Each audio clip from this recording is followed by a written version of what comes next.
Hi, I'm Captain Brian Fancher with Texas Fishing Tips. This is your weekly fishing report for the Corpus Christi Bay Area. The areas we're going to be talking about are the redfish running the deep areas of the intercoastal outside of the Ingleside, Portland area, as well as come down here and talk about the redfish outside of the harbor and the marine area in downtown Corpus Christi. And then we'll come back over towards the other side of the bridge and talk about the areas around Dead Man's Kate Hole and look for the drum and the reds along here. There's been a lot of redfish moving the intercoastal still, cruising along here outside between Ingleside and Portland. If you can get on either side of these islands and cast out in the deeper water, cut mullet has been working real well for them, as is shrimp on the bottom. Now, there's been some drum moving through here. They're not the real big ones yet, but they're starting to migrate. So be on the lookout for black drum schooling up as well.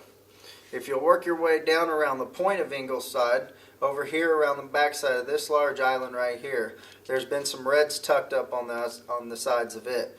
Get on the leeward side of the island where the wind's been blocked from it and look for the reds to be right on the edge of the drop-off where the sand is.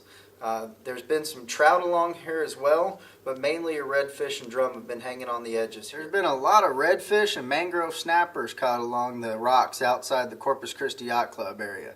These protected breakwaters here have been holding the fish in them when the winds have kicked up pretty well. Live shrimps worked real well. Kind of flip them up along the edges of the rocks. You'll find mangroves, redfish, and if you find some good sand pockets along there, there's been quite a few flounder laid there as well. Just look where the bright sand meets up to the rocks and kind of work your bait right along there.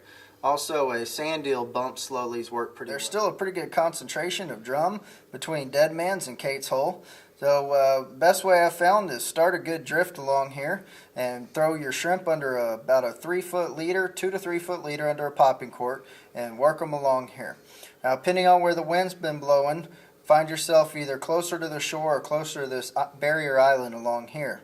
There's a lot of good oyster reefs along there, so be careful running your boat, but the drum have been hanging out on one side or the other of these deep holes right here. This area known as the backyard has been holding a lot of trout in there. They're not big, but there's a whole bunch of them, big numbers of them, particularly behind these islands. Now, this is a time of year where I start really liking to drift this water. I throw a gulp under a popping cork or a live shrimp as long as you can keep away from the perch.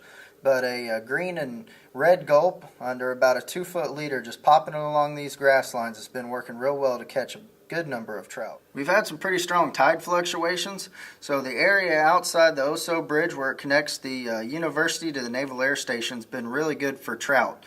Look for hitting them on an inbound or an outbound tide. Other than that, on a slack tide, you're pretty much wasting your time along there. Don't forget to go to TexasFishingTips.com to register for our weekly t-shirt and tackle giveaway brought to you by Gulf Coast Marine. I'm Captain Brian Fancher. Thank you for watching.